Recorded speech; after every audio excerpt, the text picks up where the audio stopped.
Hey everyone, it's Brandon Lee. Are you ready for this? Finally, season 2 of Escaping Rock Bottom. It is here. We have so much to talk about. Middle of the pandemic, a lot of people out there relapsing. Addiction is in the forefront of everybody's minds right now. And I'm just so excited to be back here, finally doing another podcast talking about recovery. So many of you have messaged me over the past year after season 1 ended, and you're like, Brandon, when are we going to get another podcast up and running? When are you going to be? I used to always listen to your podcast on my way to work. Well, it's here, and I'm super excited about it. And I'm really excited about the first guest that I have back on season 2. He's a good friend of mine who I met when I first came here to Arizona, almost about 7 years ago. His name is Adam. Adam works in the recovery field. Adam has a ton of experience, strength, and hope.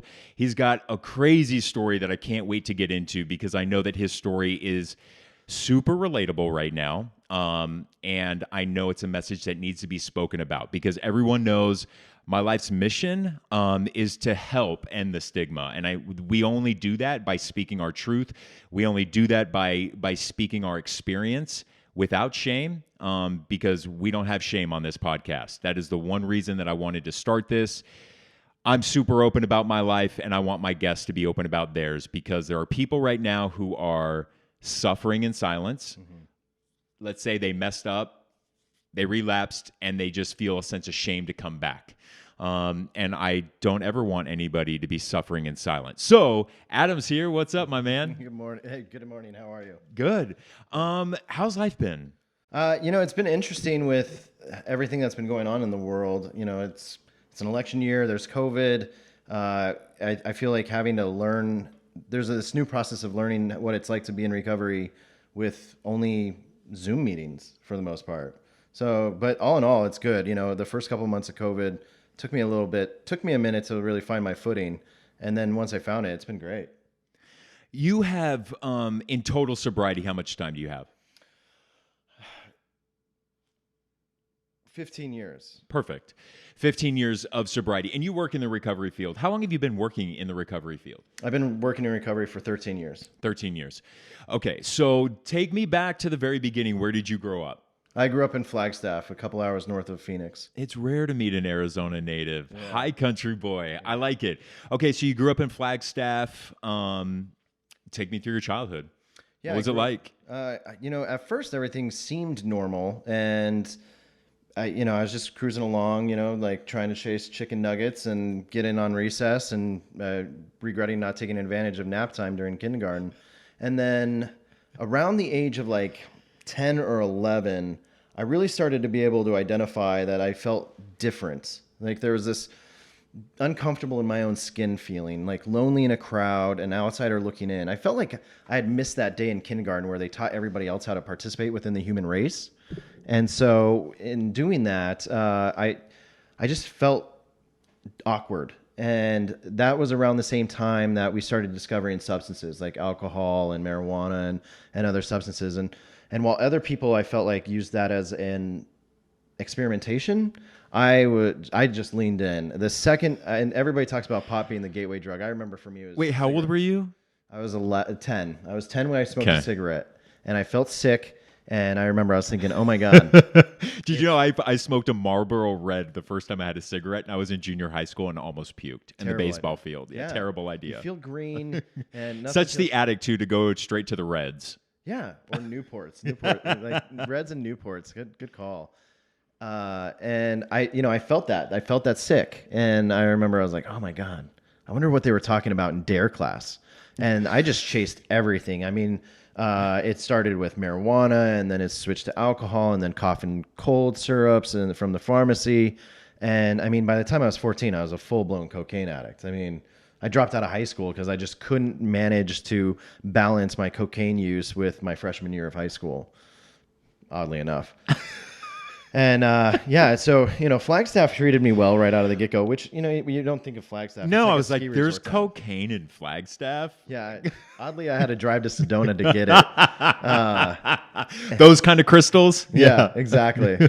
And then it progressed for me, and what really ended up happening. I mean, how deep do you want me to go into this? And go deep as we want.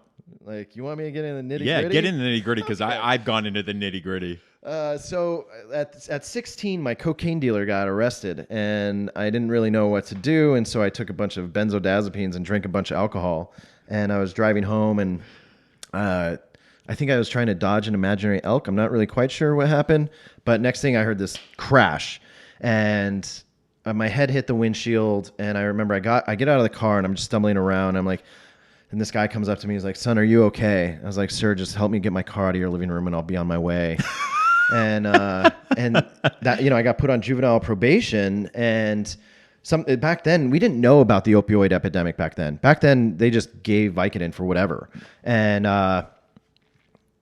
I was on juvenile probation. I wasn't able to do cocaine. I wasn't able to drink, but they did not care that I took a lot of hydrocodone the entire time, and it progressed to snorting OxyContin. And so I spent from age 16 to 18 just doing opioids while on probation. And at one point in my process, I started injecting OxyContin. And for one reason or another, the guy that taught me how, we didn't go over safety precautions. And so at 18 and like a week, I go to my pediatrician. I'm like, "Hey, there's something wrong with my arm."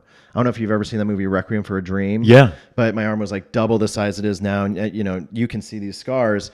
I went to my pediatrician. I was like, "Something's wrong." And she took one look at my arm, and she left the office. She came back 5 minutes later and said, "Hey, we have to get you in the operating room right now, or you're going to die within 24 hours because you've caught flesh-eating bacteria or necrotizing fasciitis." So that's when my parents finally, like, up until that point, my parents really just thought that I was like smoking really bad pot or something. And that's when they figured out that their son was using hardcore drugs. And I tried to stop. It didn't work. But that's what growing up in Flagstaff was like. I moved to Phoenix for a little while, had a really good job working for, I don't really know who my boss was, but I drove to and from Mexico 3 times a week, driving an RV to pick up illegal immigrants. Best job I've ever had, minus that they didn't offer health benefits. But wait a second, you were running illegals from Mexico to the U.S. Mm-hmm, yeah. Did you even know you were doing that? You knew you were doing that. Yeah, I did. I didn't really understand the severity of it. How old were you when this happened? 18. 18? Yeah. How were you recruited for that? Through the drugs? Yeah, I was with a guy that I was buying drugs from one time, and I was low on money. I was like, "Hey, if you ever need a job or like somebody to drive you around to come pick up something, just let me know." He's like, "Actually, we do need somebody to drive." And the next day, I was leaving the Safeway at 51st and Indian School and driving down to Mexico in an RV wearing a sombrero. Oh, just like, God. And at that time, I didn't speak Spanish, and like it was which probably made you even more unsuspecting coming over the border at that time when you were 18. Because how old are you now? 35. 35. Mm-hmm. Yeah, that's just, so there's some perspective. Yeah, that's insane. What happened next? So one time the other coyote was running late, and they needed me to stay an extra couple days, and so I crossed the border to go pick up some supplies, and they didn't like that, and so they fired me. So I called my mom. I was like, "Hey, I think the Mexican cartel is going to murder me, and like our entire family can come get me." And so she did what every good mom does, and she came and got me, and I moved back to Flagstaff. And I just, my addiction was running rampant, and what eventually ended up happening is I was in this grocery store one night, and I was walking along, and I noticed, I don't know if you've ever noticed, but the pharmacy closes at like 8 or 9 p.m., but the grocery store is still open. Well, I was in that grocery store in Flagstaff, and I look over to my right, and I notice that the pharmacy is closed, but I'm there in the building, and I had a bright idea. So I went through the consultation window and took all of the narcotics, like, all the Of course opioids. You did. And I would, so you find the one thing that has a lock on it at that time, and keep in mind, this is 2005. And so I grab all the narcotics, I put them in some grocery bags, and I go sit in my truck, and I'm like, okay, this is probably where I get arrested and go to jail. But nothing happened. And so that, that went so well. I was like, oh, well, I might as well just do every grocery store in Flagstaff. And it wasn't until the last Safeway in Flagstaff I know this is why I know I can't drink alcohol responsibly, because I drank alcohol that night, and I thought that if I wore a butcher coat that they would think I was a pharmacist. Oh my God. And so I'm like crawling around on the floor, and I'm taking everything that time, like every medication. So I'm walking out of the back of this grocery store with a shopping cart full of pill bottles, and it's just falling out of the edges. And these detectives stopped me. They're like, "What are you doing?" I was like, "I don't know, sir." And so that's what eventually led me to drug court, which is a drug diversion court. You know, rather than sending me to prison, they put me through treatment. That's where my recovery journey really started. That's fascinating. So you go, how much of, so you get back into you go into the rooms. You went to 12-step recovery, right? Mm-hmm. Yeah. So, I mean, I did AA when I overdosed twice in Los Angeles, was on my deathbed in a coma, blah, blah, blah. I eventually, woke up and, I will never forget that little nurse was always like, okay, like I'll give you $10 as long as you make me this promise. This is the second time I've saved your life in 2 weeks. So do me a solid. Don't come back here again. Right. She goes, but take this $10 and like go to my church. They have one of those like AA meetings tonight. And so I'm like, okay. And I've been sober ever since. So AA was kind of like my thing. I went to meetings. I never went to treatment, never went to rehab. Did you go to treatment or rehab? Despite the diversion program. Yes. Yeah. I struggled staying sober in that diversion program. And so they sent me to a community funded program up in Flagstaff and then another one down here in Phoenix, back to back, just to really help give me a leg up. So your drug of choice at that time, were you doing heroin back then? Because I know you were big on opiates. Mm-hmm. We all know that if you ask every heroin addict, how did it begin? 100% of the time, it all begins with opiates, pain pills. Like every single, I've never met, truly, I mean, I'm sure they exist, right. But I've never met anybody who fell into heroin that did not start with a prescription of pain pills. For the most part, I agree with that. I haven't met anybody, but so when did heroin come in for you? So when I almost lost my arm, that was actually as a result of OxyContin. And I was in the hospital, and the Dilaudid and the Demerol they were giving me from surgery, it wasn't helping. And so I called a friend. He's like, I have something that'll help. And so I had just gone out of surgery 3 days prior for almost losing my arm from IV opioid use. And that is when I had the bright idea that I should start doing heroin. Okay. So I'd done it before, like a couple times. We thought it was called opium back then, this black tar. But yeah, I was about 18 and a couple weeks old. Okay. So let's kind of, you actually met throughout your experience, we don't have to dwell on it, but you ended up meeting your wife in recovery. Mm-hmm. And you meet your wife in recovery and you get married and you work in recovery. Mm-hmm. And just by the way, Adam shared with me, which we're going to talk about a little bit. We didn't go into detail as much as you want to, but you recently relapsed a couple years ago, mm-hmm. right? Back in like 2018. Yeah. What were some of and up until that time, you had about how much time in the rooms of AA, they say how much time in continuous sobriety up until that point. How much time did you have? I had 12 years. 12 years. Okay. Yeah. So at 12 years, go back to 2018, right? Mm-hmm. And you ended up relapsing, and you went back to heroin. Mm-hmm. Correct. Yeah. Tell me a little bit about what were some of the life circumstances that were kind of going on around your life at that time, that led you to that relapse. And great question. And, to be frank, I'm kind of nervous because I've never spoken about this publicly, really. There's just a lot of shame and embarrassment that occurred during that time and subsequently since. And so in 2018, I'd gotten really complacent with my recovery program. I had completely just saturated myself with work. And at that time I owned a business in addition to I was just finishing my doctorate or my coursework and my doctorate, and I just wasn't paying attention. And I was primed and ready. And one of the catalysts is that I tore one of my ligaments in my knee doing yoga, pigeon pose. And so I started taking tramadol. And so that scratched this itch that hadn't been scratched in a really long time. And while that is a catalyst for what happened for me, really, what I know now is that I had a ton of unresolved trauma. Is that I got into recovery and I went to 12 steps at the age of 21 and I took away my medicator, the thing that made me feel a part of the human race, the thing that made me feel okay. And so we took that away and I never addressed some of the root causes and conditions of why I even began in that process to begin with.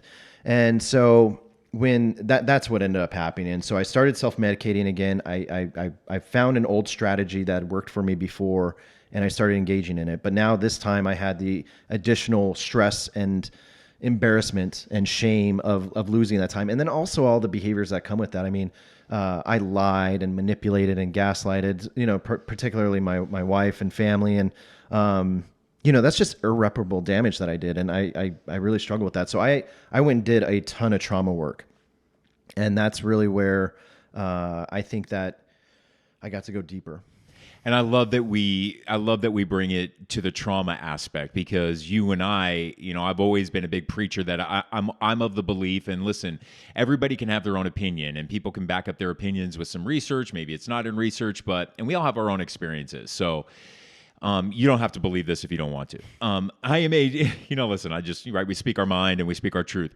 I'm a huge believer that I believe that trauma is the gateway to addiction. I'm a believer that untreated, right? It's important to say that. We can all have traumatic experiences, but untreated trauma, I believe, is the gateway. I believe it's the gateway to addiction. I believe it's the gateway to relapse, untreated trauma. Because when trauma is untreated, if we're triggered, what do we want to do? Well, our natural body instincts is like, well, I don't want to live in this trauma and I don't want to feel this way. So I just don't want to feel this way. So what do? We use a substance that takes us out of the reality of the trauma rather than actually treating it. And that's how we become in this spiral. And it just spirals out of control. What I noticed in my recovery, because I did about 6 or 7 years in just straight AA meetings, like no therapy, no nothing. And I just wasn't growing anymore. And then I just was having these dark thoughts and wanting to relapse and do these things. Well, I got therapy and we worked on some of my childhood sex abuse. And then I stopped going to therapy. And I stopped going to therapy for a year. Well, this past May, I started having these violent shakes and I started romanticizing the fact that I wanted to go out and use again. But I had also just restarted therapy. And as you and I were talking, I was about 2 therapy sessions in. Well, I am now working with one of the best trauma therapists in the country. She's like renowned. And I'm so grateful that I had the access to her because holy shit, we are unpacking so much trauma that I didn't even realize I had buried so deep. Because when trauma happens, especially as a child, is we bury it so far down deep in our back of our brains because we go into survival mode and we are constantly operating at this high vibration. And she's like, yo, you're an adult. You don't have to survive anymore. Like the stuff that happened, you don't have to be in that survival mode all the time. And so recently I've been having those like violent shakes and I had a lot of shame and guilt around that. I'm like, oh my God. And listen, I was so close to a meth relapse that actually, found the drug supplies, and was like, oh my God. But unpacking that trauma has really been the thing that's saving my life. And I'm a huge believer that we have to address the why. And one of the things that I've always pushed back against in the rooms of AA is that my sponsors were always like, Brandon, like, it doesn't matter what brought you here, so as long as you're here and you stay here. I'm like, no. Like, even my therapists were like, no, we have to know what led you there because we don't want you to be re-triggered down the road. And that's what it was all about for me. So I love that we focus on the traumatic part of it and really treating that trauma. What has that been like for you? Because when you relapsed, you wasn't like a one-night relapse. You were kind of relapsing for what, a year and a half? You would use and then not use for a couple weeks, and then you'd use and then not use for a couple weeks. Yeah. And really what it was is that very similarly to what you talked about, like working with this trauma therapist, is I started working with a woman that is very well known in the addiction trauma space in America and actually internationally. And she just created like a safe space for me and basically like created this like paradigm that I never knew possible, which is, hey, I see you. I hear what you went through. I know that you feel dirty and that you feel shame and that if people really knew you, they wouldn't like you. And I still love you. And she created that for me. And she created this new journey for me. And so I did a lot of work around my trauma and learning to like not just completely like hate myself. And then most recently, I started about 6 months ago, I started working with a new therapist and focusing on doing mindfulness, which I mean, after doing the trauma work and now focusing on mindfulness, I really do feel like I've hit this like emotional jackpot Powerball. Like, oh my God, I did not know that I could feel this good. That's amazing. So what has can we talk about Dax, just because Dax Shepard, it's public, by the way. He actually spoke out finally publicly about a relapse. I don't know when he relapsed. I think it was maybe in the last couple months, but he just came out public and the news broke. And Dax Shepard, obviously hugely famous, not only famous in the like TV world, but also famous in the recovery world. He just is. And he's been always so open about his recovery and all that stuff. He just came out and he had relapsed on, I believe, pain pills like Vicodin. And I'm reading all these social media posts, and these social media posts are, he had 16 years and he just lost 16 years of sobriety. Dax, my heart's broken. He relapsed and he just lost it all. And I like immediately went onto social media and had to say, listen, no, he did not lose 16 years of sobriety.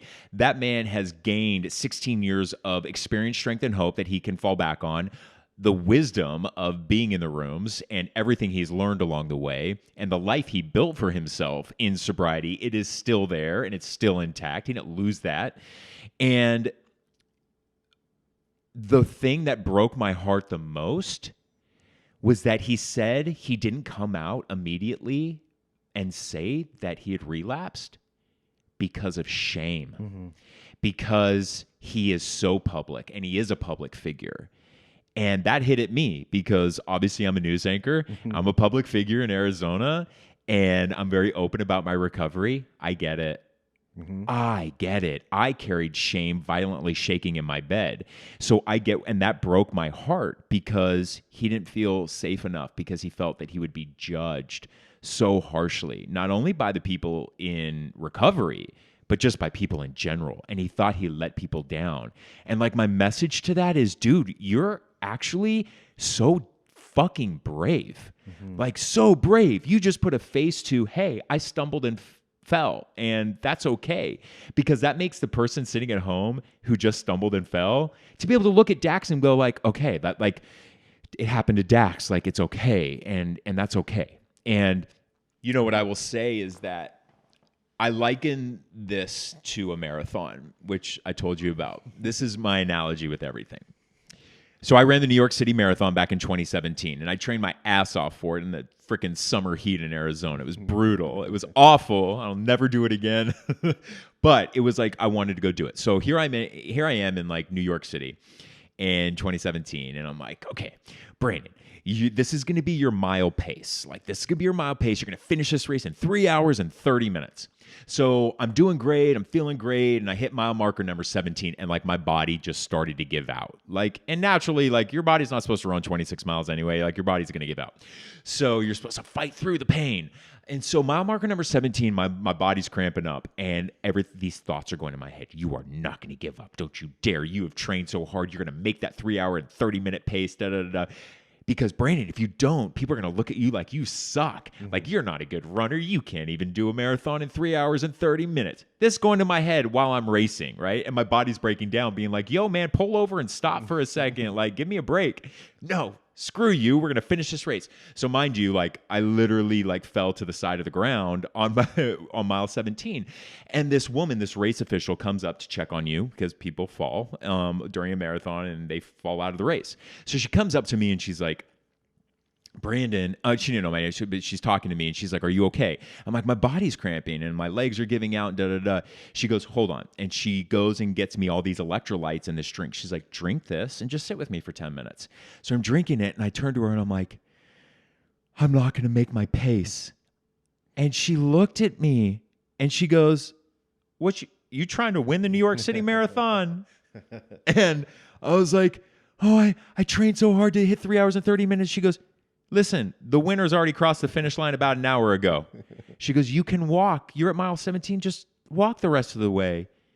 And she goes, you're going to finish the race. Just do it when you feel better. And so She's like, but so she massages my legs, gives me electrolytes, and I start jogging. Did I run at the pace that I wanted to go? No. But did I cross that finish line? Yes. You know what that life lesson was to me? Yo, did that race official tell me at mile marker number 17, hey, Brandon, you need to go back to mile marker number 1. We're going to send you back to Staten Island at the beginning of this race.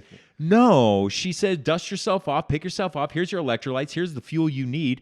Now go finish this damn thing. In recovery, that finish line is death, right? That's the end of the race because recovery is a lifelong thing.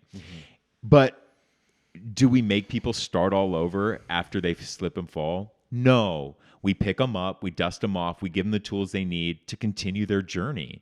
And that's how I look at recovery. So I look at Dax as somebody who has 16 years of recovery. He fell, he did some Vicodin, he's back. And you know what? Next year, he's going to have 17 years of recovery. That is 17 years of experience, strength, and hope that he's going to be able to inspire so many other people out there. And he doesn't need to start back at day one. And I know there's going to be people in different 12-step rooms who have a different philosophy and a different belief. Fine.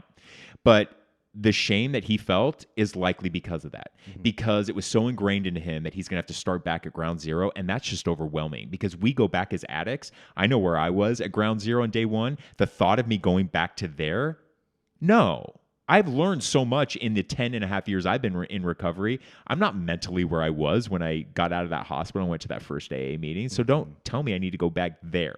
Right. Yeah. What are your thoughts?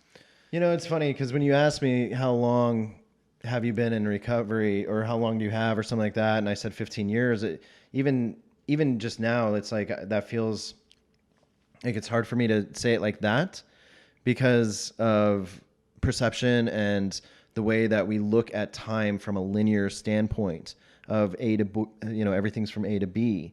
And it's just like this idea that like myself or Dax, it's like, oh, well, you lost that 16 years, or in my case, lost those 12 years. It's like transitioning into another topic. When we take a look at neuroplasticity and the way that the brain heals and the way that, we begin to evolve in our recovery, that isn't lost by a few month relapse of taking some Vicodin, or in my case, a week, a couple weeks here, a couple weeks there.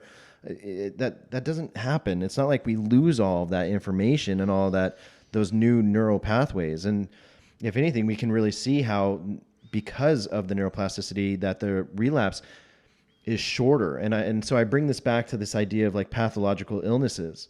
There's a lot of illnesses that look very similar to substance use disorder or addiction, whatever vernacular you want to use. And, type 2 diabetes, asthma, hypertension, most forms of cancer, they're very similar in pathology in the way that they show up from an etiological standpoint. And we don't view success in those diseases from like, hey, you had a heart attack, and basically if you get to the end of your life without another heart attack or eating a cheeseburger, you're good. Like, we don't do that. What we really view success as is prolonged periods without incident and decreased periods of relapse. That's what success looks like with those illnesses. And so why we have this paradigm with addiction and substance use disorder that it has to be different is strange to me. And I don't subscribe to this relapse is a part of recovery and that you need to go relapse in order to have that experience.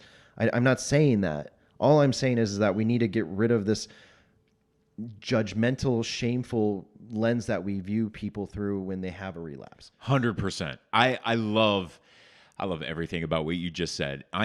Because I don't know, I just have a different viewpoint.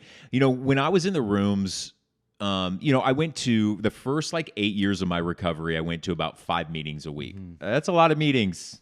That's a lot. I don't even know. It's a lot of meetings. One of the things that always bugged me was that, somebody would say how much time you've got, and I'd be like, I got 8 years, and they're like, oh, I've got 20. And it would just be like this projected, puffing my chest out all of a sudden. I'm like, why are you trying to make me feel little? Why are you trying to make me feel small? That you're wiser, and that always bugged me. It just did. I think that sometimes we just make this big parade about how much time you got, how much time you got. Well, you know what? All we got is today. All right. How about that? So when people now ask me all the time, I'll tell people, yeah, I got 10 and a half years, whatever. But when majority of people ask me how much time you got, you know what I said? No, I got today. I got today. Judge me on today. How about that? Judge me on today. You like the man I am today? Judge me by today. You don't need to know how many years of recovery I have. Why? Is it going to make me more wise to you? You know, because one of the beautiful lessons I learned while I was in the rooms of AA, a gentleman with 33 years of recovery, I was doing like a 15-minute share, you know, at a meeting. And he came up to me and he goes, "Hey, I would love for you to be my sponsor. Would you be willing?" And I was like, well, my first sponsor always told me never say no. So I said yes. And I was like, well, how much, you know, and I asked him, how much time do you have? He goes, I have 33 years. And I was like, what? I was like, dude, bro, I got 7. Like, you got 33. I should be asking you to sponsor me if we're going down this logical path. And I'm like, what? Oh, you got 33, dude. Like, are you like trying to hit on me? I truly thought he was like trying to hit on me. And I was like, are you like trying to hit on me? Because I'm not down with that. And he goes, no, because I'm not hitting on you. He goes, I was like, then why do you want to work with me? And why do you want me to be your sponsor?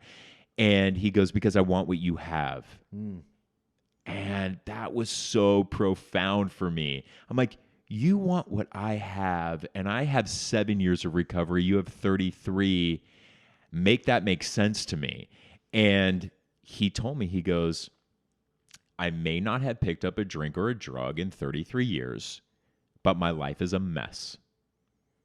And I want what you have.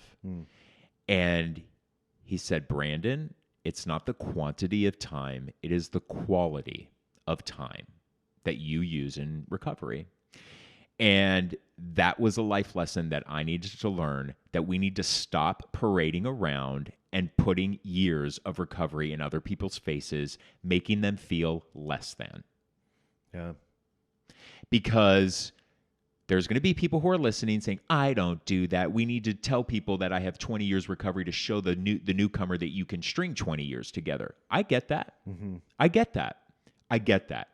But at the same time, it's the way those people sometimes can celebrate and the way they look at you when they find out how maybe little time you have in recovery compared to them. And that's the judgment that we need to stop. Absolutely. Because it exists. Let's be real. There's toxicity in AA rooms. There just is. There's toxicity in those rooms. They're not perfect, you know. I would just love for us to get to a place in time where we can just be like, how much time you got? I got today. Yeah. Let's chat. Yeah, I mean, and to that point, you know, I've been around recovery for most of my entire adult life.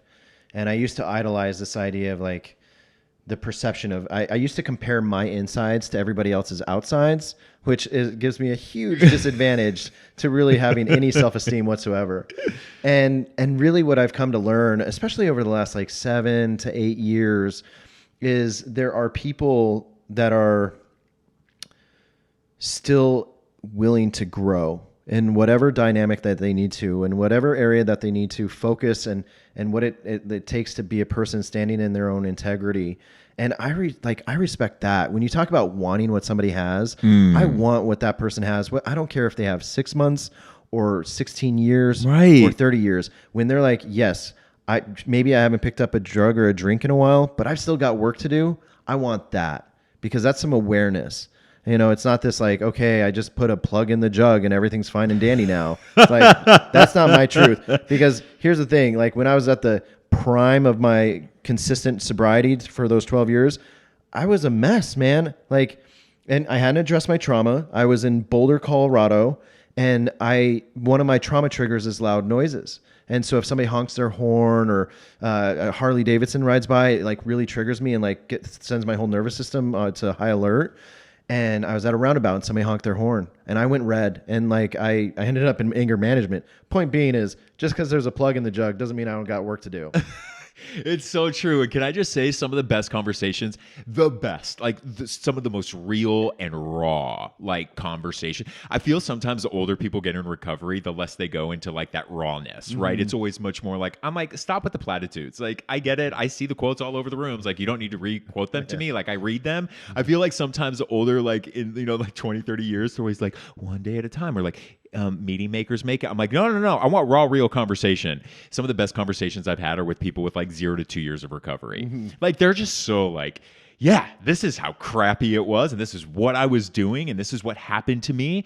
And But here's what I want people to know is that recovery for me in my life has been a multi-pronged approach. And at one time it was just AA. Like that's all recovery was to me. And that's why I felt like I was just like not growing anymore. It started when I did EMDR light therapy, you know, and then was working with a therapist and now working with my new trauma therapist, like doing this podcast.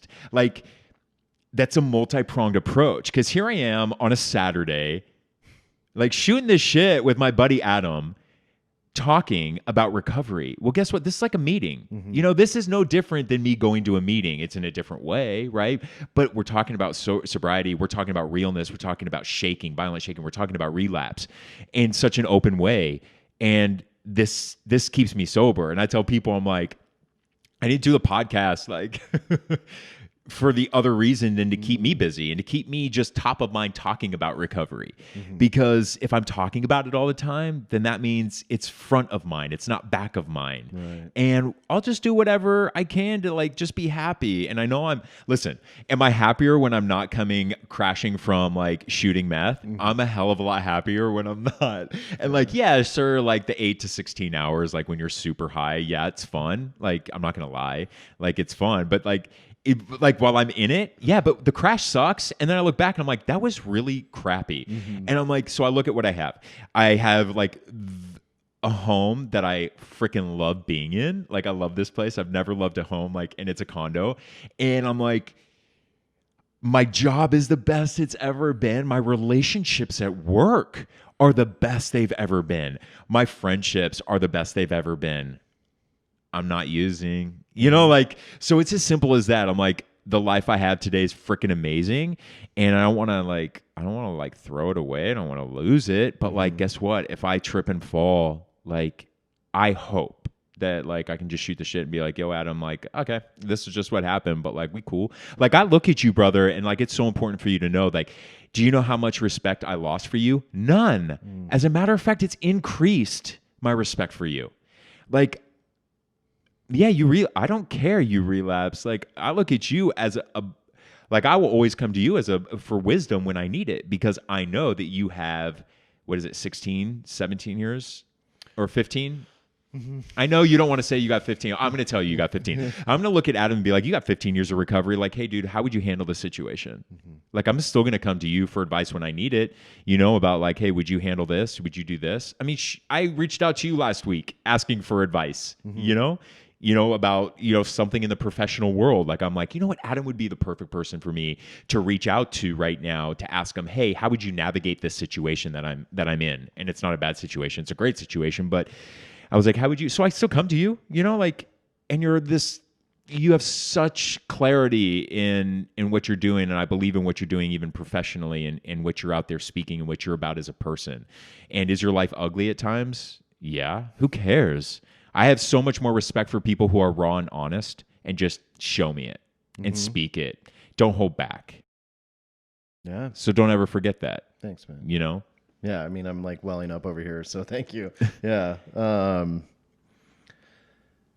I think the stage was set with when Brene Brown really started talking about vulnerability and the research that's coming out of Texas. Is this idea of like actually seeing another person and not just the mud on their face or the blemishes on their record, but like actually knowing a whole person and this holistic approach of relationships. You know, I've really had to take a look at my relationships in that regard.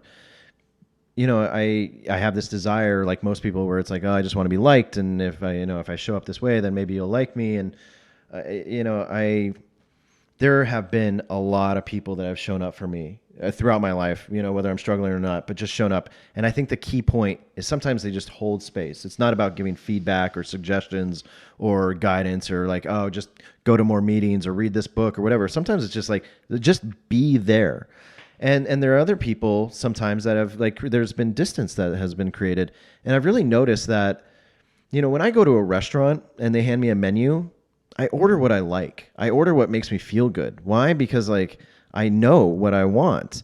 And I don't know why I can't apply that same philosophy to relationships. Like, why I wouldn't go to a restaurant and be like, despise that. I don't agree with that. It makes me feel terrible. So I'm just going to have a bunch of that. Like, I don't know why I used to operate from my framework. And so now it's like, I just really try to focus on these things that make me feel more expansive and joy. And if it's not that and it feels more constrictive, it's not bad. It's mistakes only exist if I don't learn. And so I just pay attention. I'm like, that doesn't feel as good. So maybe I won't do that as much next time or going further. So this tangent that I'm kind of going off on is like, I just really appreciate what you said. But I also want to make sure that I give appreciation to the countless people that have really shown up for me. Yeah. And that's the beautiful thing, because you're alive. I mean, you're healthy. You're the buffest I've ever seen you look. Like, he's like yoked right now. Yeah. I'm like, can I have some of that muscle mass? No, it's all good. So closing, as we like wind down this first episode, and I'm so stoked that this is the relaunching of season 2. It's so awesome to have you on it. What's just like a closing thought that you want people to take away? My closing thought is that, that really there is an opportunity to do work. There's always going to be an opportunity to continue to do work in any realm or fashion. And my experiences and my career has really pointed me to this idea of sometimes I have to go below the symptomology of it and go and focus on the root causes and conditions and continue to do that, because I used to hide in the shadows and in secrets and worrying about the embarrassment of like what people thought of me.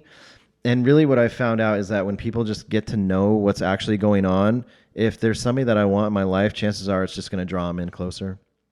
I love that.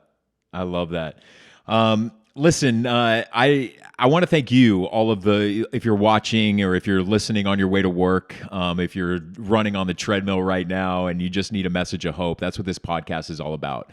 And if you have relapsed recently, listen, we're living through a pandemic, and nobody in this generation has ever lived through a pandemic. So everything that we're all experiencing right now, it is new. And you know what? It's okay to be miserable right now, and it's okay to feel depressed. And it's, don't let yourself kind of drown in that shame, because life can be pretty crappy at times. But just know this: life can also be really good. And reach out if you are struggling right now, and it's okay to ask for help. If I have one life's mission that I have found, no, it is not me reading a teleprompter on the nightly news, but it is using that platform to show that you can build an incredible life, and that it's okay. I've been depressed over the last couple of months. I've fallen in a couple days of deep depression. That's okay, right? We pick ourselves back up and we reach out and we hang out with people who can just be real and truthful and honest. So if you're struggling, reach out. If you've relapsed, that's okay. It's cool. Like, life is still amazing and it can be amazing. Just reach out. Don't feel like if you relapse, you got to like hide out of shame. Like, that kills me to know that people are doing that right now, because I don't look at you any different. So that's going to wrap it up for episode 1 of Escaping Rock Bottom. I'm so happy to be back with season 2. Share this podcast with anybody who you think needs to hear this message. That's what it's all about. www.escapingrockbottom.com, Facebook, Twitter, Spotify, iTunes. It is everywhere, even YouTube. So we'll see you back here next time for episode 2.